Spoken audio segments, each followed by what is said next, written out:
Hey, thanks for checking out the video. If you all like it, please like and subscribe, and hope you all enjoy it. Have a great rest of the day. Hey y'all, hope you all are having a good day today. We are here at the South Carolina State Museum. We are currently in the stuff, and one of the areas over here is the Vietnam War here, as you can see here.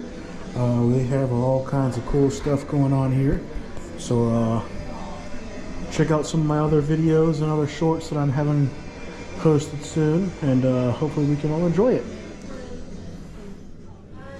Now we're presuming this is a kit involving the Vietnam War here.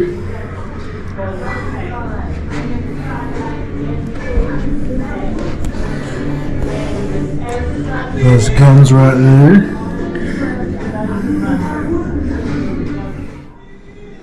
And this is an American kit right here.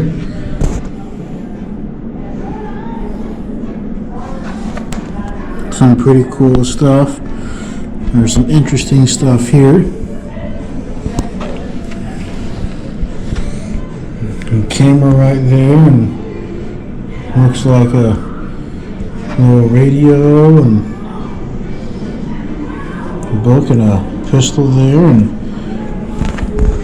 got some survival cards and all that sorts. They look pretty fascinating.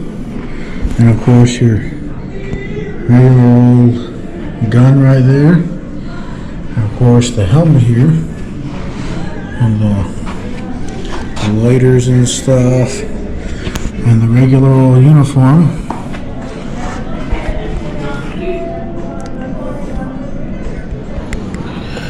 Here's another kit.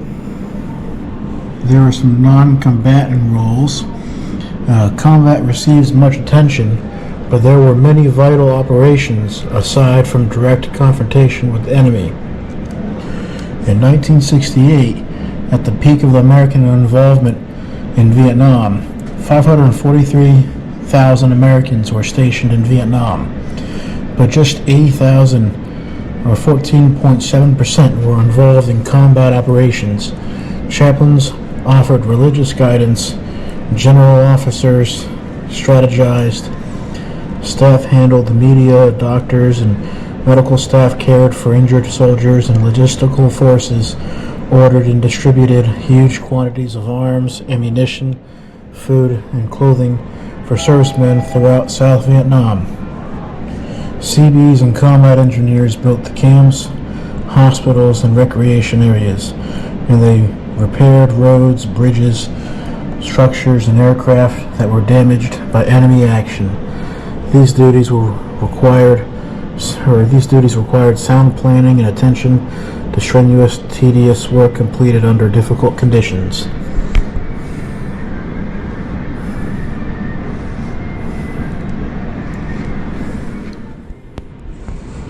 Another interesting section there.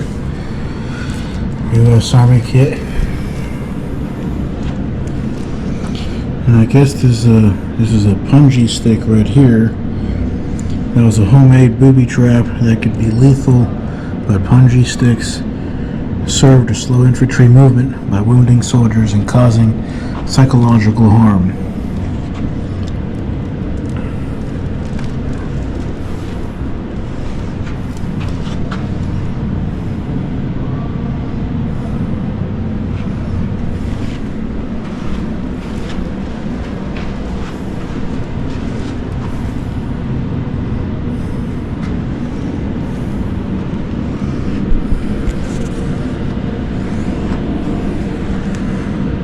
Radio.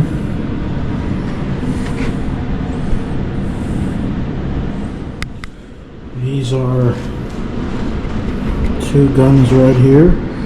The top one is an M16 cutaway. The M16 uses a gas-operated direct implement system. The rifle does not have a piston because the bolt is moved by gas generated by firing a bullet, which is sent directly into the bolt from the gas tube.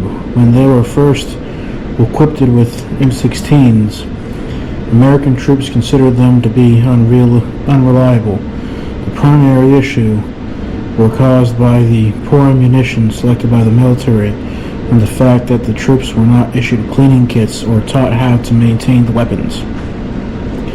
The AK-47 was on the bottom. The AK-47 uses a gas-operated long-stroke piston system. Some of the gas generated by firing a bullet travels up the gas port, forcing both the piston and its attached bolt to move backwards. The spent cartridge is then ejected and the bolt returns forward, inserting a new cartridge from the magazine into the chamber. The mechanisms of the AK-47 are simple, so the weapons will normally continue to function even in adverse conditions. And that's what these two texts right here on these boards say. This is one of the displays here.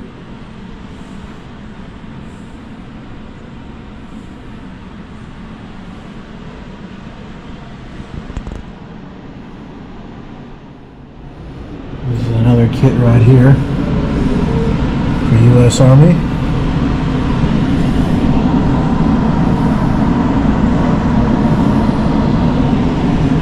Some of the pistols and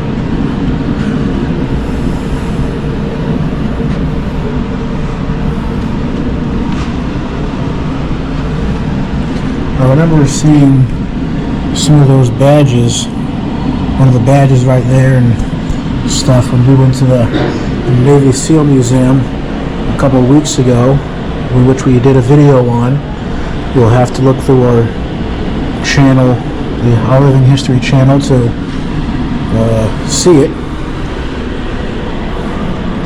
But definitely check it out if you all can. Some of the shoes and other things here. Captured and missing servicemen. American servicemen captured by the enemy were usually downed flyers from the U.S. Air Force or U.S. Navy. When flying combat missions against North Vietnamese targets, the aircraft were exposed to deadly NVA anti-aircraft batteries and surface-to-air missiles. After the Paris Peace Accords were signed in 1973, North Vietnam repatriated 591 American prisoners of war. As many as 114 POWs died in captivity.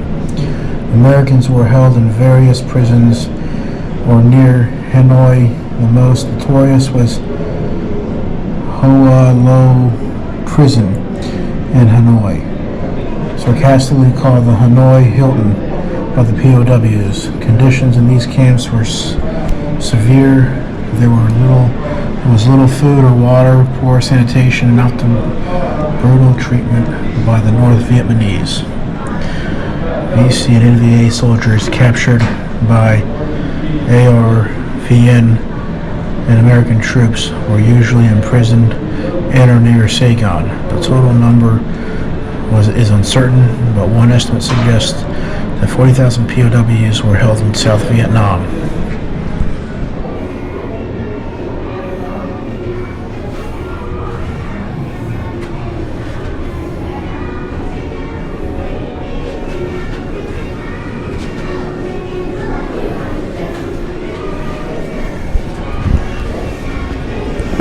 This was at the museum here in the South Carolina State Museum. Very interesting and very informative. Great to have been able to come here and see this.